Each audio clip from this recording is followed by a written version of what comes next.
The massive alien ship appeared in Earth's orbit on a Tuesday morning. It hung silently above the planet, twice the size of the International Space Station. Governments around the world scrambled to respond. Military forces went on high alert, but no hostile actions came from the vessel. Dr. Alan Carter watched the news footage from his lab at NASA. His phone rang nonstop. As one of Earth's leading xenobiologists, everyone wanted his opinion on the visitors. Alan had spent his life searching for proof of alien life. Now they had come to him. 3 days after the ship's arrival, the aliens sent their first message. They called themselves the Xenorians, representatives of the Galactic Council. They requested a meeting with Earth's leaders. The United Nations quickly organized a reception committee. Alan was among the 12 experts selected to make first contact. Susan Morgan, a junior diplomat with a gift for languages, was also chosen. She was nervous but determined to make a good impression. The meeting took place at a neutral site in Switzerland. Security was tight as the alien delegation arrived in a small shuttlecraft. Ambassador Exelfar led the Xenorians. He stood 7 feet tall with blue-tinted skin and 4 arms. His eyes were large and completely black. "We welcome you to the galactic community," Selvar said through a translation device. His voice was smooth and calming. "We have observed your world for many years. You have reached a sufficient level of development to join us." Alan couldn't believe what he was hearing. The scientific implications were enormous. The aliens had technology centuries beyond Earth's capabilities. They offered to share some of it: medical advances, clean energy, faster transportation. "This is the greatest moment in human history," said the UN Secretary General. Susan Morgan noticed something odd about the way the aliens spoke to them. There was a hint of condescension in their tone. They used simple terms, as if explaining things to children.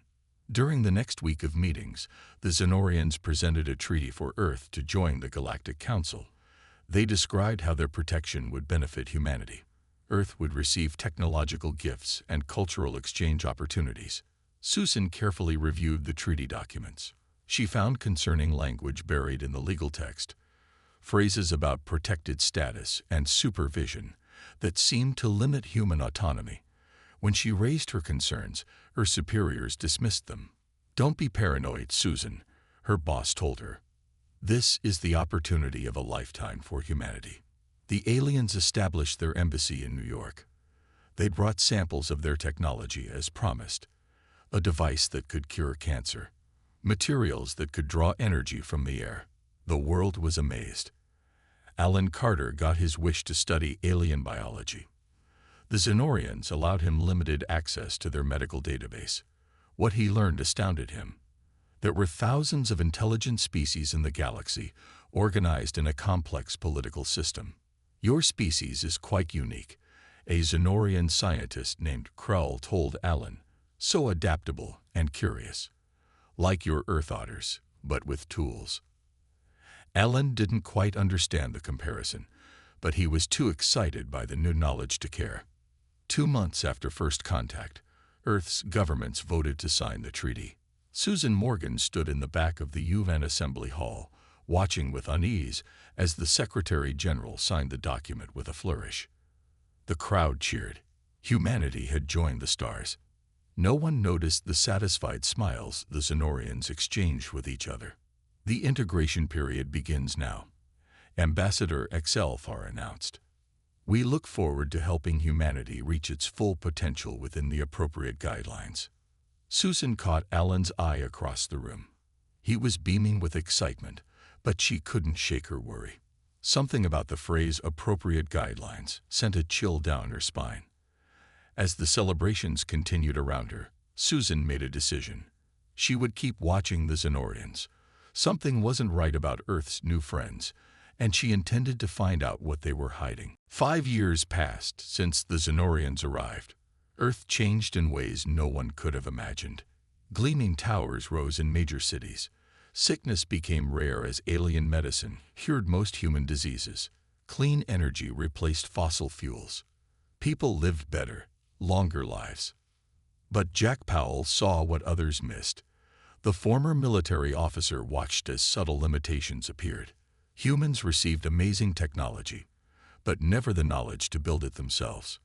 Earth's new spaceships could travel to Mars in days, but their navigation systems wouldn't allow flight beyond the solar system without Zenorian approval. Jack stood at his apartment window, looking at the cultural exchange center that dominated the Chicago skyline. The aliens called it a place of learning. Jack called it what it was, a zoo where humans performed for alien tourists. His phone buzzed.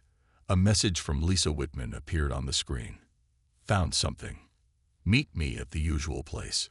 Lisa was an engineer who worked at the Zenorian Technology Integration Facility.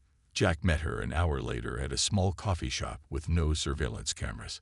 Her face was pale as she slid a data stick across the table.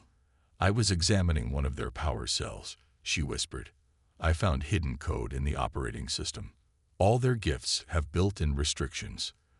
The medical devices report patient data to the Zenorian central system. The energy generators shut down if we try to modify them. Jack wasn't surprised. They're keeping us dependent. What else? There's more. Watch this. Lisa showed him a video on her tablet. It showed a Zenorian tour group at the cultural center. The alien guide spoke to the visitors. Here we have examples of human artistic expression, the guide said, pointing to a display of paintings. Note the primitive techniques, but charming emotional content. Humans create art, much like the Brell species creates nest decorations, instinctive rather than truly conscious creation. Jack's fists clenched. The aliens were describing human achievements like animal behaviors. He had seen this attitude growing over the years. Humans were celebrated for their cute customs and amusing habits.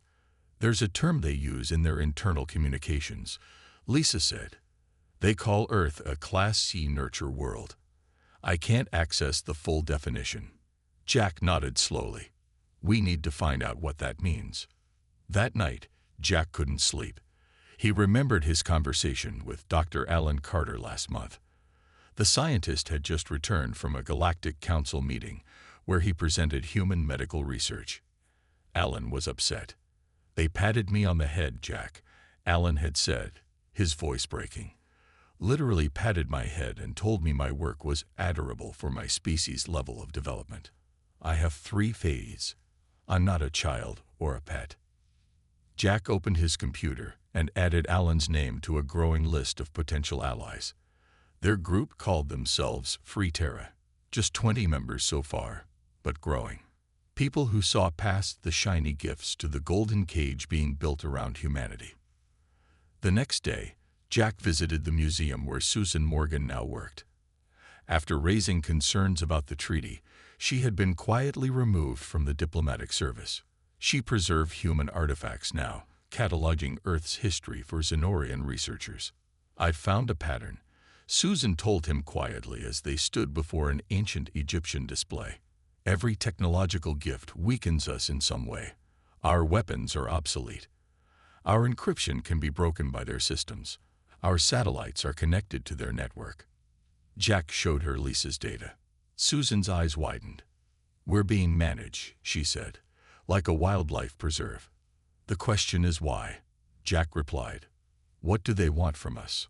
Susan glanced around to ensure no aliens were nearby. I've heard rumors of another species that was uplifted 50 years ago. The Valkyrie. They were given the same promises we were.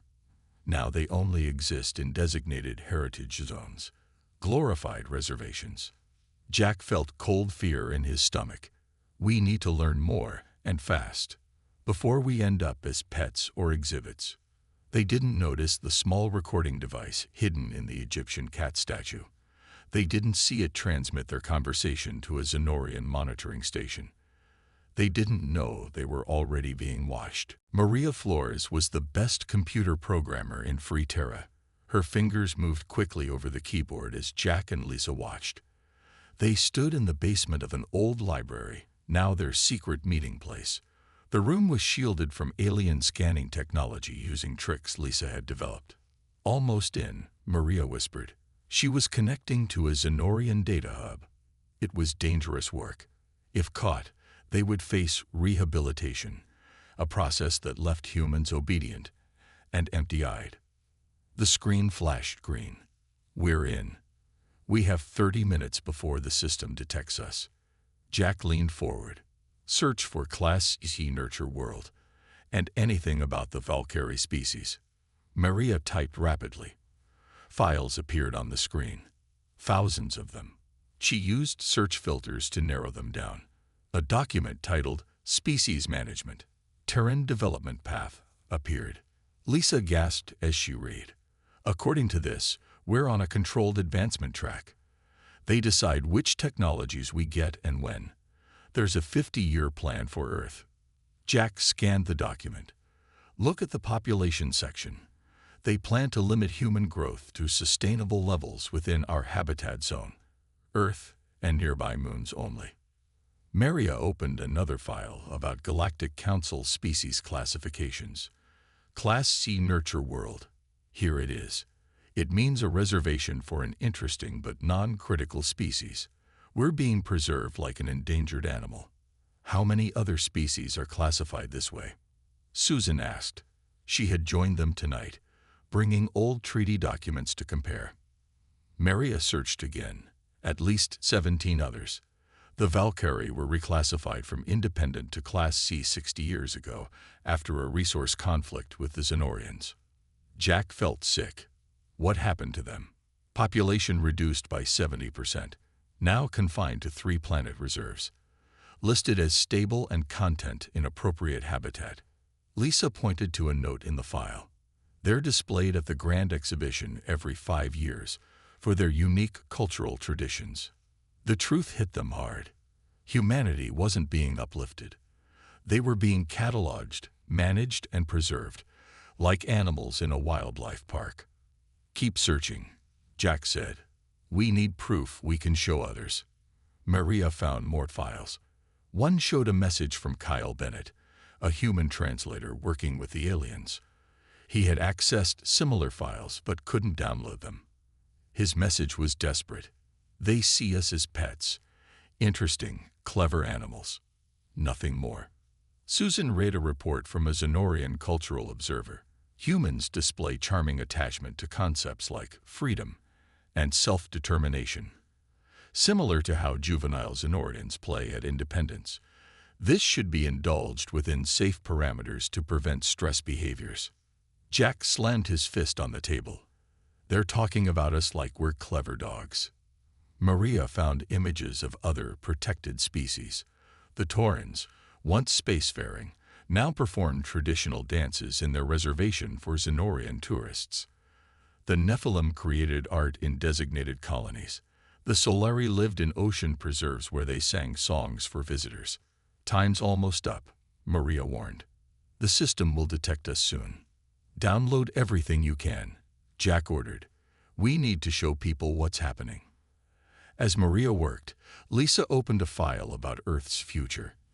They plan to introduce new guidance measures next year, more restrictions on research, controlled breeding programs, and, she paused, horrified, behavioral modification for aggressive individuals. Jack looked at the faces around him. These people had risked everything to learn the truth. Now they carried the secret that could save humanity, or get them killed. We need to reach the rest of the resistance cells, Jack said as Maria finished the download. And we need to find out if any other species are fighting back. The screen suddenly flashed red. Unauthorized ACCSS DGTCTD appeared in Xenorian script. They found us. Maria yanked her equipment free. We need to move. Now. As they rushed to pack their evidence, a new alert appeared on the screen. A single message in human English. Others resist. Seek the Valkyrie outcast named Zorvek. He waits in the shadows of the old machines. The message vanished as the connection cut. The hunt was on. Free Terra grew larger each month. Jack's group had started with 20 people. Now cells operated across Earth and in the human colonies on Mars and Europa. They shared information through coded messages hidden in normal communications. The Xenorians didn't understand human poetry or music well enough to detect the hidden meanings. Peter Wright worked in his lab late at night. The geneticist had joined Free Terra after seeing Xenorian plans to optimize human genetics. He studied alien biological data secretly copied from their databases. What he found gave him hope. Jack entered the lab quietly. Any progress? Peter nodded.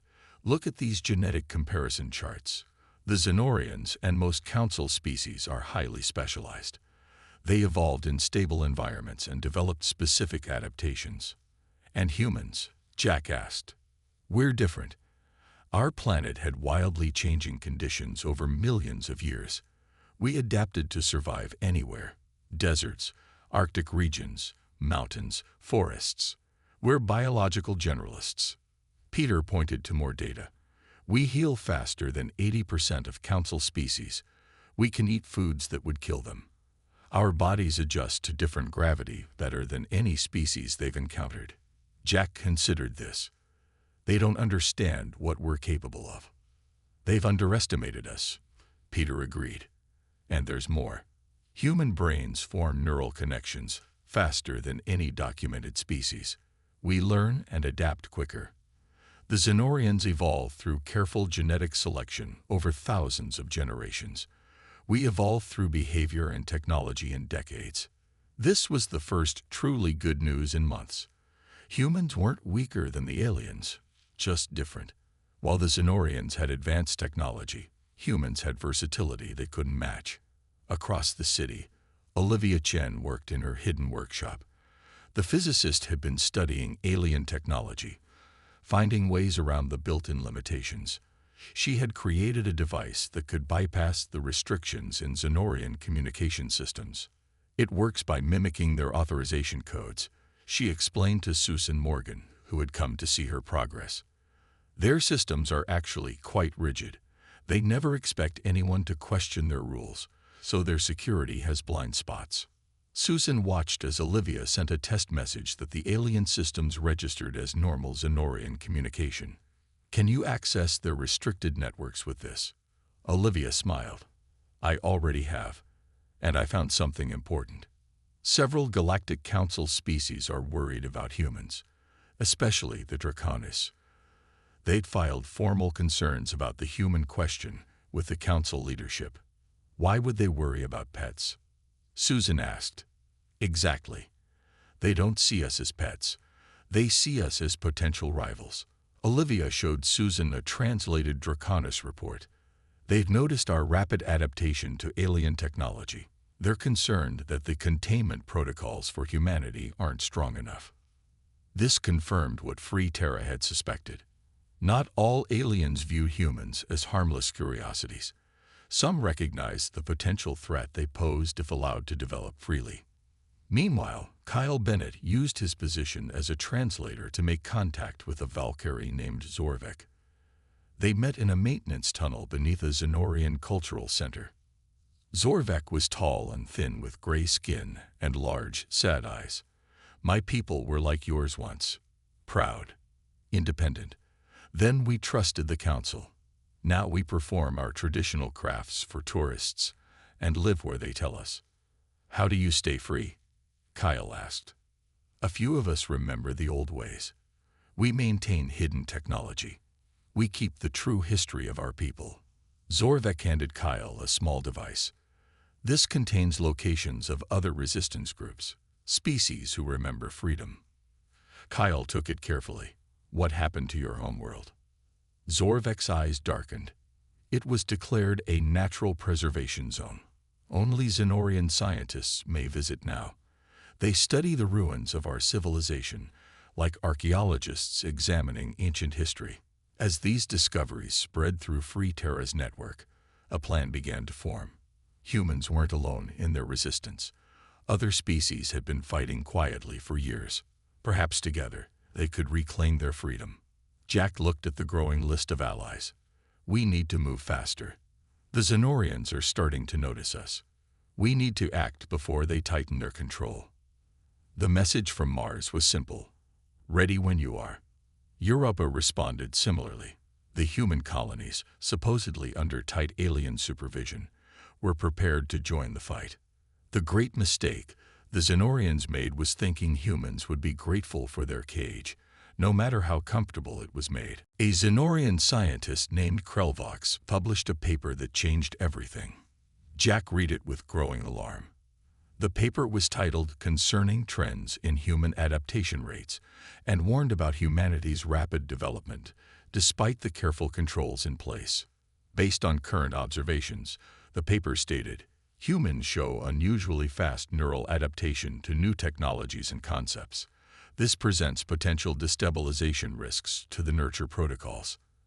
Additional restrictions are recommended. 3 days later, the Galactic Council voted to implement stricter controls on Earth. Population limits would begin next year. Technology restrictions would tighten. More Xenorian observers would be placed in human communities. Certain books and ideas would be labeled developmentally inappropriate and removed from schools. Samantha Reed, a former police officer who now led Free Terra's tactical division, called an emergency meeting. "We're out of time," she told the group leaders. "They're going to put us on a shorter leash. We need to act now." Jack nodded. "Operation Wildfire is ready. We've prepared for this." Operation Wildfire was a coordinated takeover of several alien observation centers across Earth. Free Terra had spent months infiltrating these facilities and mapping their systems. Olivia Chen had created devices that could disrupt Xenorian security protocols. Lissa Whitman had modified human weapons to overcome alien defenses. The operation began at midnight. In 12 cities around the world, Free Terra teams moved simultaneously. In Chicago, Jack led his team into the Cultural Center. They used Olivia's devices to freeze the security systems. The few Xenorians on night duty were quickly stunned with modified weapons. In London, Lisa's team took control of a communication hub. In Tokyo, Maria Flores led the takeover of a data center. Each team moved with precision, using surprise to overcome the aliens' technological advantages. The most important target was in Rio de Janeiro. There, Samantha Reed's team captured a small Xenorian vessel used for Earth orbit transportation. No human had been allowed to pilot these ships before. By morning, Free Terra controlled 7 major alien facilities and the small spacecraft. Jack sent a message to all resistance cells. First phase complete. Begin information release. Maria Flores activated the emergency broadcast system, bypassing alien controls. People around the world sought evidence of the Xenorian plans. They learned what Class C nurture world truly meant. They saw what had happened to other species who had trusted the Council. Earth's governments, still believing in alien benevolence, denounced Free Terra as terrorists. The President of the United States appeared on television, calling for an end to this senseless violence against our Xenorian friends. Susan Morgan watched from a hidden location as humans argued among themselves. Some believed the evidence. Others refused to accept that their alien saviors had deceived them. The debate raged across social media and news programs. Meanwhile, Samantha Reed worked with Kyle Bennett to understand the captured Xenorian vessel. Kyle had learned enough of the aliens' language to decipher the basic controls. "I think I've figured out the navigation system," Samantha said after 12 hours of testing. "They kept human ships restricted to our solar system, but this has full star maps and FTL capabilities." Kyle pointed to symbols on the control panel. "These are coordinates for other worlds, including this one, the Valkyrie home system." Jack received the news with excitement. "If we can travel between stars on our own, we can make direct contact with other resistance groups. We can build a real alliance." On the 6th day after Operation Wildfire began, the Xenorians showed their true nature. Ambassador Exelfar addressed the United Nations in a tone very different from his usual gentle manner. "These violent actions by human extremists cannot be tolerated," he said sternly. "For your own safety and development, the Council has authorized emergency protocols. All human movement between cities will require authorization. All communication will be monitored. These measures are temporary until the terrorist elements are removed. Earth's leaders looked shocked. This was not the benevolent guidance they had come to expect. This was occupation. In their hidden base, Jack watched the broadcast. Now they show their real faces, he said grimly. But it's too late.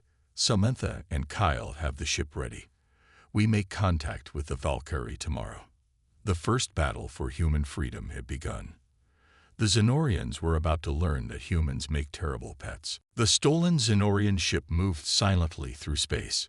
Samantha Reed sat at the controls with Kyle Bennett beside her. Jack and 4 other Free Terra members filled the small cabin. None of them had ever left Earth's solar system before. Now they traveled faster than light toward the Valkyrie home system. "Are you sure they'll meet us?" Jack asked Kyle. Kyle nodded. Zorvek promised. The Valkyrie resistance has hidden bases in the asteroid belt of their system. The Xenorians don't patrol there much. The ship dropped out of FTL near a cluster of asteroids. A signal flashed on their communication system. Kyle responded with the code Zorvek had given him. A moment later, a small weathered ship approached. Zorvek met them in a hollowed-out asteroid base. Other Valkyrie watched the humans with curious eyes. They were tall, gray-skinned beings with 4-fingered hands and large, expressive eyes. "You actually came," Zorvek said, amazement in his voice. "No protected species has ever captured a council ship before." "We're done being protected," Jack replied.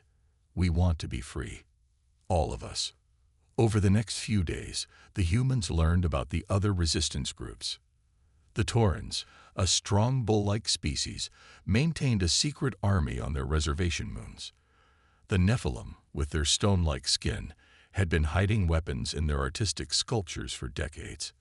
The Solari, graceful water-dwellers, had developed ways to disrupt Xenorian communication systems using sound waves. Each species had unique skills, but they had never coordinated their efforts. The Xenorians kept them carefully separated, ensuring no protected species could communicate directly with others. "Together, we might stand a chance," Zorvek said as they studied star maps. "Separately, we've been too weak." Ryan Adams, a quiet man who had been a military strategist before joining Free Terra, studied the information about each species. The Xenorians rely on their technology and their rules. They expect obedience. They've never faced a serious rebellion from multiple species at once. Ryan began to develop a plan. The humans would contribute their adaptability and innovative thinking. The Taurans would provide strength and combat skills. The Nephilim offered endurance and knowledge of Xenorian building designs. The Solari could disrupt communications.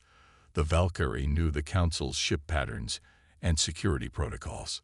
"We need to strike simultaneously across multiple systems," Ryan explained. "If we attack together, they won't be able to respond effectively." While the alliance formed in space, conditions on Earth grew worse. The Xenorians implemented their emergency protocols. Human movement was restricted. Alien observers watched schools, businesses, and homes. People who spoke against the Council disappeared for special education. Earth's governments finally began to understand the truth. The President of the United States demanded a meeting with Ambassador Xelfar. The conversation was tense. "These measures violate our sovereignty," the President insisted. Xelfar's tone was cold. "You have no sovereignty. Earth is a protected reserve under Council management. These security measures are necessary for your species' proper development." When the President threatened to break the treaty, Xelfar simply laughed. "The treaty was a formality. Your planet was classified and assigned long before we made contact. Your agreement was never required." News of this exchange leaked to the public. Protests erupted worldwide. The Xenorians responded with force, using stun weapons to subdue crowds. More humans joined the resistance. Free Terra cells grew faster than Jack had ever imagined possible.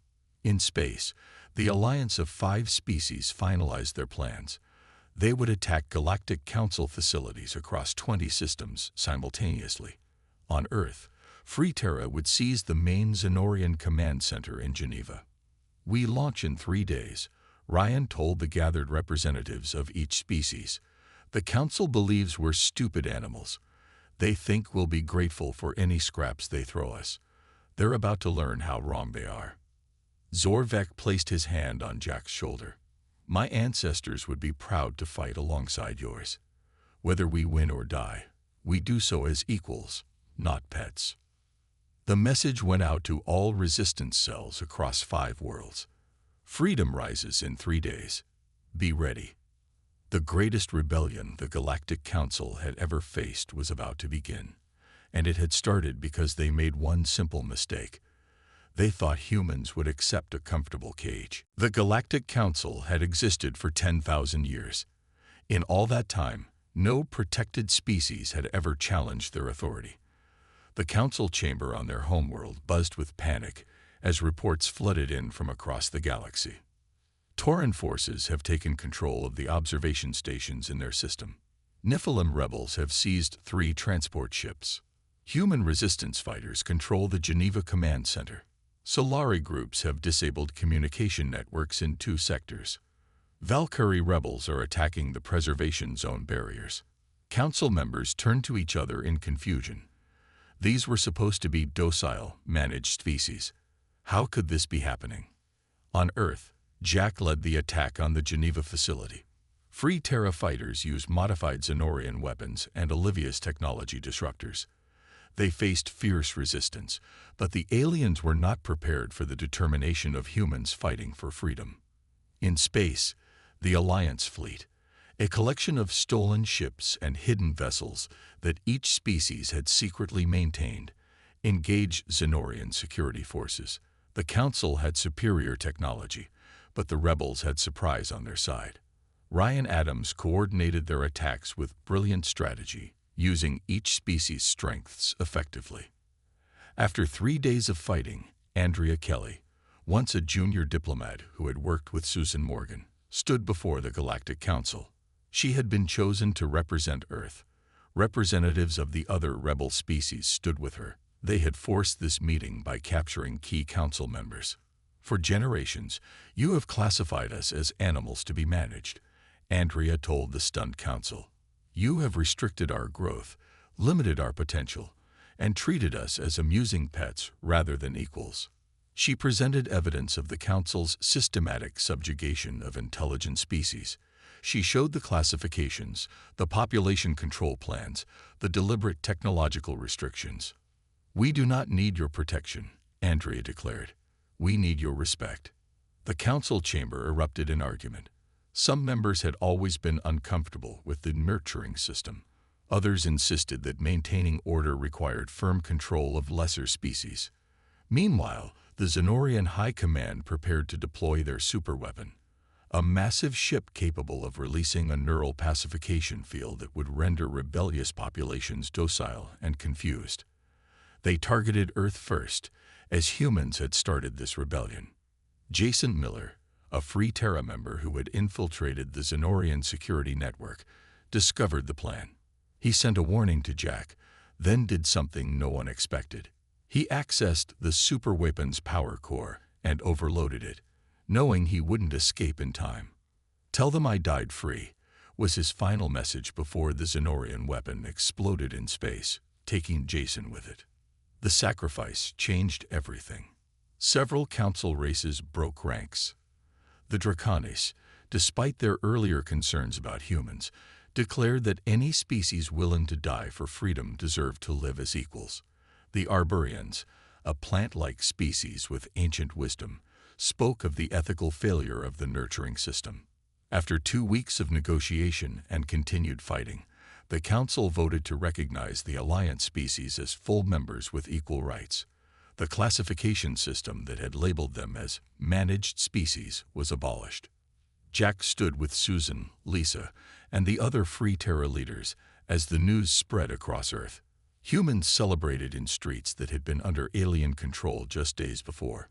Similar celebrations erupted on Valkyrie worlds, Tauran colonies, Nephilim settlements, and Solari ocean cities. "They'll have to," Jack replied. We've proven we won't accept anything less than freedom. And we're not alone anymore. Humans and their allies formed a new coalition within the galactic community. They shared their unique perspectives and abilities, creating technologies and solutions that the older species had never imagined. Human adaptability, Tauran strength, Nephilim endurance, Solari communication skills, and Valkyrie knowledge combined to make them a formidable force. 1 year after the rebellion, Earth built a memorial on the moon. It displayed a simple message from Jason Miller. We were never meant to be pets. We were always meant to be partners. Ambassador Excelfar, now assigned to negotiate trade rather than oversee human development, visited the memorial. He spoke quietly to Jack, who had come to represent humanity. We made a mistake with your kind, the Zenorian admitted. We thought we knew what was best for everyone. We never considered that protection could be a prison. The lesson echoed across the galaxy. No species should decide another's destiny. Freedom, with all its dangers and possibilities, belonged to everyone.